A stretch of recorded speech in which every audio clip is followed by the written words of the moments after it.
Hello, hello. Welcome to day 6 of Attracting Your Dream Job or Work 15-day intensive workshop.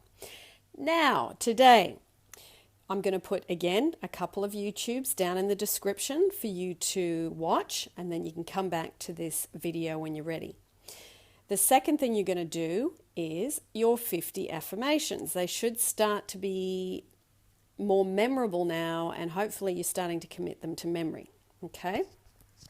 Number 3, you're going to do your work paragraph. Write a scene, again, add as much detail as you can about everything. The tasks that you're doing, the people you work with, the clothes you're wearing, where you're sitting, your environment, whether you're up high, down low, with people, without people. Add in as much of that detail as you can day by day. And I'm going to tell you the end of the work story, which is my personal story. So I forgot to say yesterday, I was actually, when I was living in the alternative sort of community, I worked for these people that they had this old house, and it was an old Australian house, and it had a big veranda around the outside, and it was in a, right close to the shops, but it was in the car park behind the shops. And they had restored this house, and they did home restoration from there. So I worked for these people in the home restoration place. Really enjoyed the job.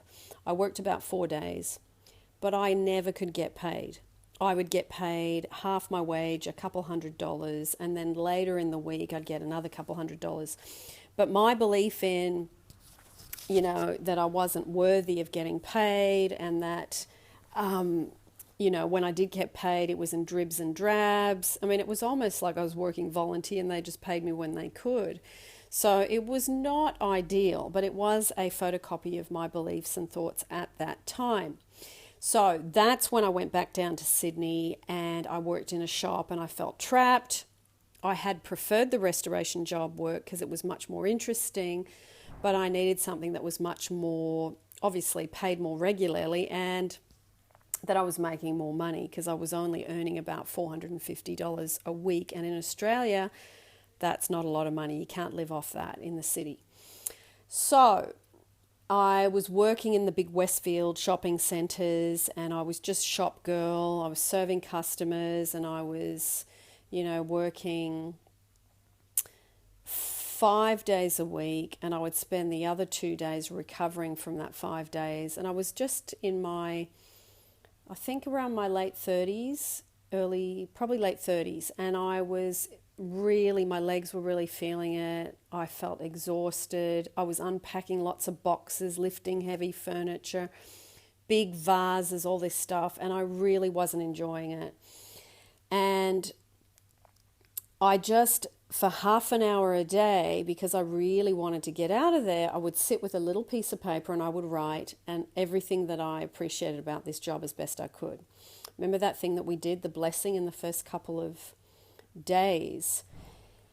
I tried to bless that job as best I could. And what I loved about it was that I worked on my own, that my bosses were too busy because they had so many other stores that they didn't have time to micromanage me, that I did like some of the stock, and that I liked my co-workers. I had on a Saturday, because it was busy, I had a person working with me, and also Thursday night, which was late night shopping, I had someone working with me then too. I liked the people in the shopping centre. There was a lovely juice bar. There was, for food, I could shop straight away after work and take it straight to the car. It was literally 10 minutes from home in the car. So I started to write this down, and I kept focusing on, I'd like to do just the display work, doing all the styling, all the displays, all the creative fun stuff. And I kept affirming this. I kept, wishing for this. Then I wouldn't believe it. Then I would go into believing it was possible, and, just on and on it went. One day, this guy walks past, and he was doing the displays for this shop 2 doors down. So he was in the window, and he was really flamboyant, and he was completely nuts, like most creative people are. A little bit, well, not a little bit, he was a lot nuts, and I really liked him. Anyway, he ended up coming in to talk to me every time he worked, and he was probably there once every couple of weeks for a couple of days in a row. So he would come in and he'd buy me a coffee, and he'd come in and say, "How are you, love?" And, we'd have a conversation. And then one day he said to me, "Do you want to get out of here?" And I said, "Yes, why?" And he said, "Well, we actually are looking for somebody because the people I work for are buying more and more and more shops, and I can't keep up with doing all the styling." So I went to meet them, and oh no, sorry, I've got this mixed up. He actually told me about a guy that had a shop, a really big store that he worked for as well sometimes, and he needed someone 3 days a week. Yeah, that's right. So I went to see this guy, and this friend guy of mine said to me, "Before you go in, think about what you want, because he's going to ask you, what do you want?" And I thought, okay, I don't want to work 5 days. I want to work 4. I want to make the same amount of money in 4 that I used to make in 5. I want to have Friday, Saturday, Sundays off. And I want to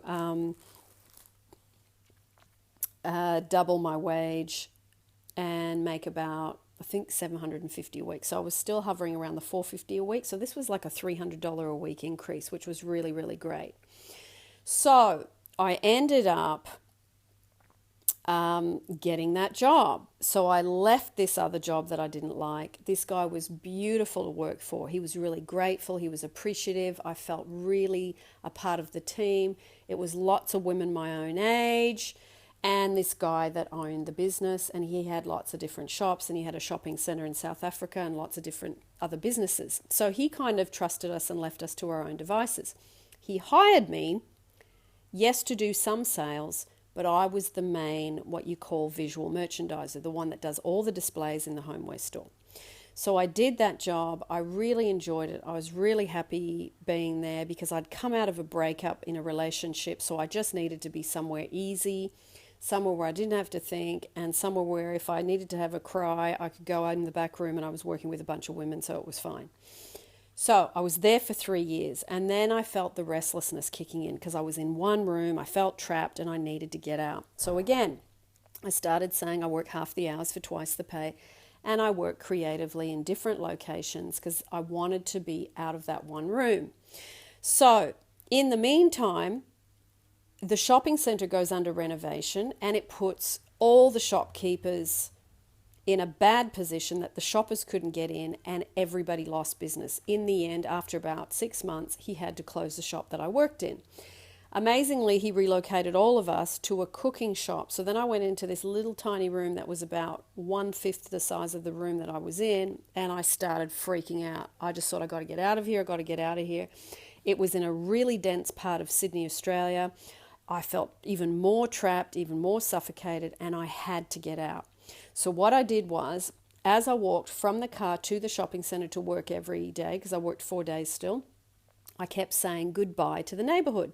So I would say, "Oh, I won't be seeing this house anymore, and I won't be seeing that person's lovely garden anymore, and I'm really going to miss having that ice cream as I walk out from work, and I'm really going to miss, just being with these lovely women that I love to be with, but it's time that I'm moving on." And I remember just trying to get the feeling of I'd already left and I was already on my way.